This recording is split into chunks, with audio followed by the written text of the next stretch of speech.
unidad y con solidaridad. No los voy a mentir, pero esperaba un poco eso.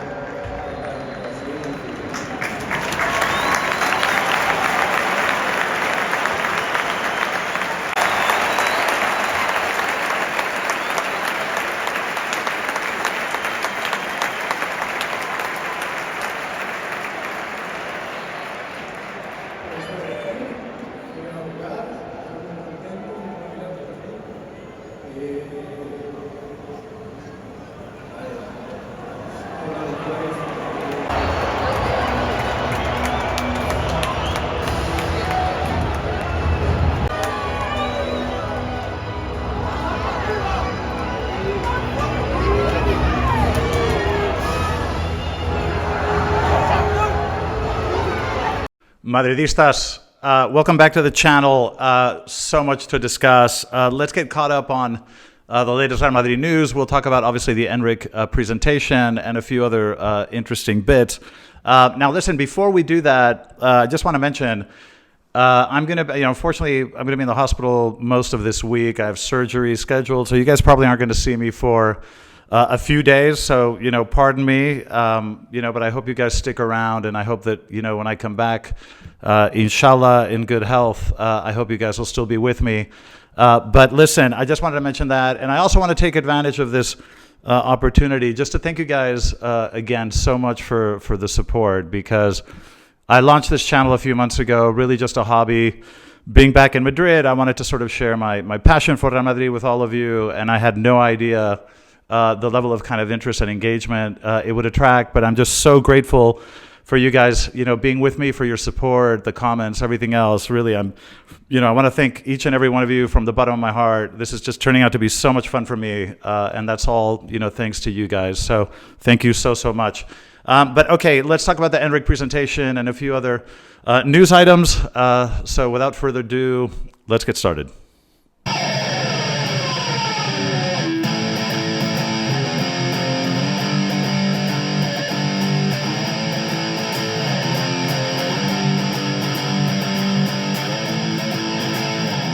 Right, Madridistas, welcome back. Okay, let's talk about, let's start talking about the Enri presentation, which was really cool. You guys might, those of you that saw my previous video, I said, I didn't think that the presentation would be as sort of massive and glamorous as the Mbappe one. Boy, was I wrong. The setup in the Bernabeu was exactly like the Mbappe presentation. It was literally exactly the same setup.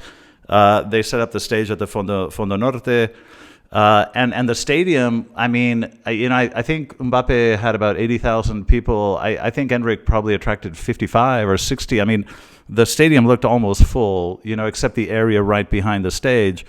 But it was really, emotional. I mean, I have, this kid just turned 18. We can't forget that. And, I have an 18-year-old son, and I can't imagine what it would be like for him to have to speak to 60,000 people. Playing football is one thing. That's what the kid knows. But in such an emotional moment, to have to actually speak to a crowd of that size, it was incredibly emotional. The poor kid, he had to stop because he would start crying every so often. It was really heart-wrenching. Florentino had to hand him a handkerchief to sort of wipe his tears. It was really emotional. His parents were there, of course, and they were in tears. It was very hard to keep a dry eye in that stadium, because you could just feel how much it meant to this kid. And I've mentioned on this channel before, one of the things I love about football is how incredibly grassroots it is. I mean, all you need is a ball, in a patio or just a patch of, earth anywhere. And, kids play all over the world, in every corner of the world. And his particular story is really, it's just so emotional. I mean, his father worked at Palmeiras, and part of the reason was that so his son would have access to the grounds. Now, they weren't poor per se, but they were a modest family. And if you read interviews with Enric, as a kid, he would tell his parents, don't worry, one day I'm going to be a great football star and I'm going to be able to take care of all of you. So it's just really, really beautiful, emotional stuff. I also, I didn't know that Enric had participated in a Fundación Real Madrid program as a kid. Real Madrid has a foundation, and they have sort of, football clinics all over the world. And, I didn't know that Enric had actually participated in one many years ago. But they showed pictures of him as a kid. They showed a little video clip of when he was little. Somebody, I think it was his father, asking him, so what are you going to do when you grow up? He says, I'm going to be a big football star. He goes, what are you going to do after that? And he says, well, I'm going to play for Real. So these are, these are really are kind of a dream come true for these players. And it was similar for Kylian, because, I've seen some very cynical sort of, British sports broadcasters, kind of mocking, saying, oh, well, what do you expect Mbappe to say?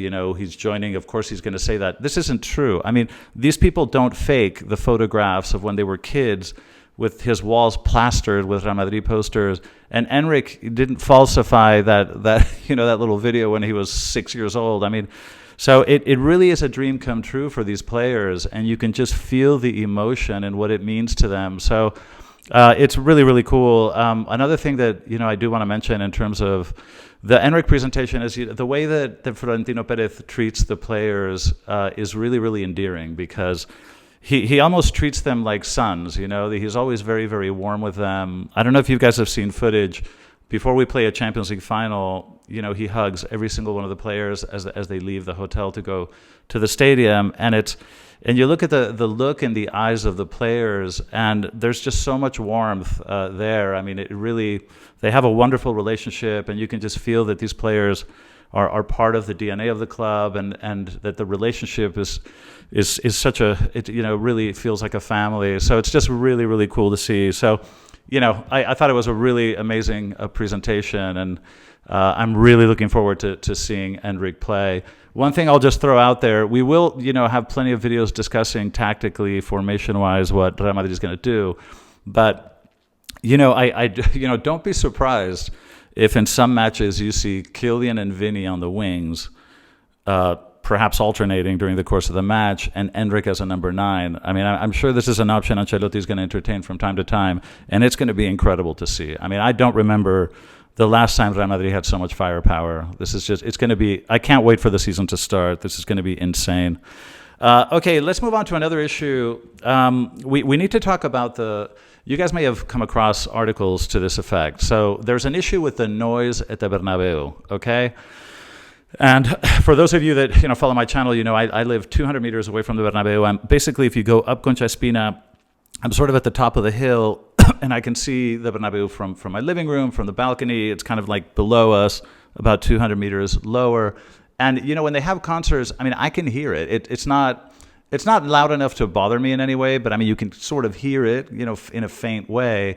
And if you go out to the balcony, you can hear it a little bit more clearly. It's not loud enough to bother me, but I do understand that people that live in the immediate vicinity of the stadium would have a problem with it. So a group of neighbors have come together and filed a formal complaint in the Spanish courts, complaining about the noise. And one of the judges has accepted the complaint and is moving ahead with an investigation. So they are deposing basically the company that runs Real Madrid for these events. They set up a separate LLC with Legends. It is run by José Ángel Sánchez, and José Ángel Sánchez is now due to show up in court on October 24th. To basically hear the complaints, provide answers, and address the issue, including any and all communication with law enforcement, and any measurements as to the decibel levels, et cetera, because this is considered sort of an environmental issue. So, the city has very strict guidelines for various things, and one of them is noise. And Real Madrid has to follow the law, the rule of the law. I mean, as Madridista as I am, we're not allowed to break the law, so we're going to have to deal with this issue. And there's already discussions about what they're going to try to do to keep the decibel level within the legal range. Thinking about putting certain soundproof panels in certain areas, devices outside the stadium that absorb sound. They're looking into a lot of technical options to try to reduce the noise level. Now, in terms of, look, I mean, obviously, Real Madrid has to follow the law, and if we're doing anything wrong, then we need to change it, because we shouldn't have any exceptions to that effect. But in terms of the argument, I can understand both points of view, because, well, on the one hand, look, I understand that if you're a neighbor, you live near the Bernabeu, you used to put up with a match now and then, and now you've got concerts pretty much every night in summer, people coming in and out. The concerts are over, quite late, and then there's people spill out into the streets. And I absolutely understand the point that they're making, and they should be heard, and we should make sure that we're complying with any and all regulations as stipulated by the city. I do also see the other point of view, and I'd love to hear your view in the comments section, because the Bernabeu was built when there was nothing here. Okay, the Bernabeu, the stadium was here first, and all these buildings came up afterwards. So, I mean, if you choose to buy an apartment right next to a massive football stadium, you kind of have to be prepared for a little noise. And so before you only had it once a week or so, or once every couple of weeks, now it's more regular. But I don't know. I mean, if you buy an apartment near an airport that only has flights on Sundays, and now all of a sudden they have flights all day long every day, I mean, whose fault is that? I mean, you bought an apartment near an airport. What do you expect? I mean, there were concerts at the Bernabeu before this. Not very often, admittedly, but there were. So it's not like this is new or entirely surprising. So, I honestly don't, I don't know where the law will fall. I understand both arguments. I definitely feel for the neighbors. But I also understand that, buying an apartment near a stadium, I mean, what do you expect? But anyway, we'll see how that pans out. But like I say, José Ángel Sánchez is due to speak in court on October 24th to address all those issues. Anyway, okay, let's move on to footballing matters. Okay, Mendy, as you guys may have seen, has renewed, to 2027. Now, Mendy's 29 years old. This contract takes him out to 32. He'll be 32 when this new contract expires. And at that point, I would assume the club will follow its normal policy of 1 year at a time after a certain age. So he was 29. He was under the window to have a longer contract. After this contract, he will be considered on a year-on-year basis, and they'll have to mutually agree after that. Now, this is incredibly good news, because the Davies situation has gone pear-shaped. Now, we knew Real Madrid and Bayern were speaking. It turns out that Bayern doesn't want to negotiate. Again, Bayern is a wonderful club that I have enormous amounts of respect for, but they are very stubborn, and sometimes they do silly things out of just pride or ego. I mean, how the hell did we end up getting Toni Kroos for nothing? Because Bayern Munich was kind of they weren't really respecting him as much as they should have, and look what happened. I mean, he went on and became the legend that he is. So I know Bayern Munich has a tendency to sometimes vote with their ego. So they don't want to sell, their decision. But it looks like, by all accounts, Real Madrid has an agreement with Alphonso Davies that he will come next summer for free. I don't want to say free because there will be a signing bonus, clearly. But he will come without having to pay Bayern Munich at that point. And it looks like the player, his representatives in Real Madrid have agreed that that's what happened. So thank God we renewed Mendy. It's very good news. We kind of needed that. But it looks like we're going to have to hold off with Mendy and Fran Garcia, one more season. Let's talk about the Lunin situation. Now, there's still no agreement between Lunin and Real Madrid. Real Madrid has a renewal. They basically offered him a renewal. Lunin has 1 year left in his contract. They've offered him an extension. He hasn't signed it yet. Now, Real Madrid wants Lunin to stay. He's a fabulous number 2. Look what he did last year. And we're lucky to have him, because, what he did last year was just really worthy of so much recognition. But Lunin wants to play, which is something I absolutely understand. So he hasn't signed the renewal contract yet. There's word that there may be some clubs out there in the Premier League that are interested in his services. There was even, some discussion that maybe Chelsea would want to buy him. Real Madrid says that they want 30 million for Lunin, with only 1 year left in the contract. To be honest, I think if somebody offered 20, Real Madrid would probably take it. And then at that point, would have to rely on another option. And there's some word that maybe Kepa would come to Madrid on a more permanent basis from Chelsea, especially if Chelsea were the club that ended up recruiting Lunin, that there could be some sort of a swap with some money differential paid, but that would take place. That's one of the rumors that's floating out there. But the Lunin situation still hasn't been resolved. And we need to talk about, finally, we do need to talk about Carvajal because, Carva, who's had one of the best seasons of his life, who I think is Ballon d'Or worthy, he has 1 year left in his contract, but he's 32. Now, obviously, at this stage of a player's career, Real Madrid waits till the end and then offers additional years one by one afterwards.